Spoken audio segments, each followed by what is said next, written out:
শুধু শ্রীলঙ্কাই নয়, পরবর্তী ম্যাচে যদি আফগানিস্তান জিতে তাহলেও সুপার ফোরে যেতে পারবে বাংলাদেশ।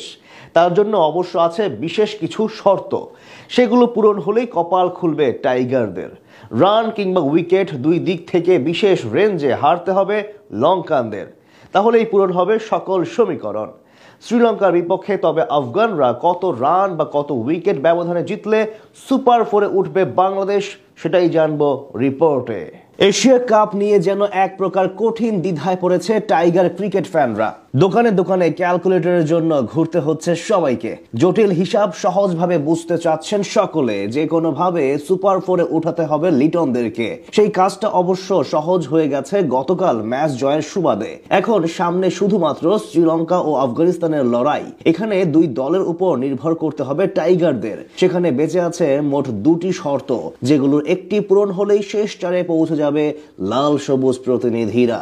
এবার এশিয়া কাপ নিয়ে বড় প্রত্যাশা ছিল টাইগার ক্রিকেট ভক্তদের। স্বপ্ন ছিল লিটনের নেতৃত্বে বড় কিছু করে দেখাবে লাল সবুজের প্রতিনিধিরা, কিন্তু তার মাঝে বড় দেয়াল স্থাপন করেছিল লঙ্কানদের সাথে ম্যাচ হেরে। প্রথমে হংকংকে হারিয়ে আশার পালে হাওয়া দিলেও পরের ম্যাচেই হতাশ করেন তামিম সাইফের ওপেনিং জুটি রিশাদ নাসুমের ভয়ঙ্কর ঘূর্ণি, আর শেষ দিকে ফিজের একের পর এক স্লোয়ার কাটার। এই 5 জনের কাঁধে ভর করে গতকাল জিতেছে টিম টাইগার্স। সাইফের ধীরগতির ইনিংস হলেও ছিলেন দুর্দান্ত কার্যকরী। অন্যদিকে নাসুম যা করেছেন তা ছিল বিস্ময়কর, আর রিশাদের ঘূর্ণির সঙ্গে ফিজের কাটারও ছিল ভয়ঙ্কর। এই 5 জনের পারফরমেন্স নিয়ে আরো শুনুন প্রতিবেদনে। দলে ছিলেন 11 জন, আর সেই 11 জনের মধ্যে 5 জন একটু বেশি স্পেশাল ছিল এই জয়ের ভূমিকা রাখতে। আর সেই 5 জন হলেন সাইফ হাসান এবং তানজিদ হাসান, পাশাপাশি রিশাদ হোসেন, নাসুম আহমেদ এবং মুস্তাফিজুর রহমান। এই 5 জন কেন একটু বেশি স্পেশাল ছিল? এশিয়া কাপের আগে থেকে বাংলাদেশ দলে টপ অর্ডার ছিল দুর্দান্ত ফর্মে, তবে এশিয়া কাপে সে কলাপস করে। সেই টপ অর্ডার শুরুর 2 ম্যাচেই রান পাননি ইমন এবং তানজিদ হাসান তামিম।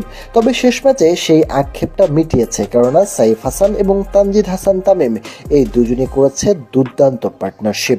প্রায় 10 করে রান করেছেন, পাওয়ার প্লেতে হারাননি কোনো উইকেট, যা পরবর্তীতে ম্যাচের আসলে ভিত গড়ে দিয়েছে।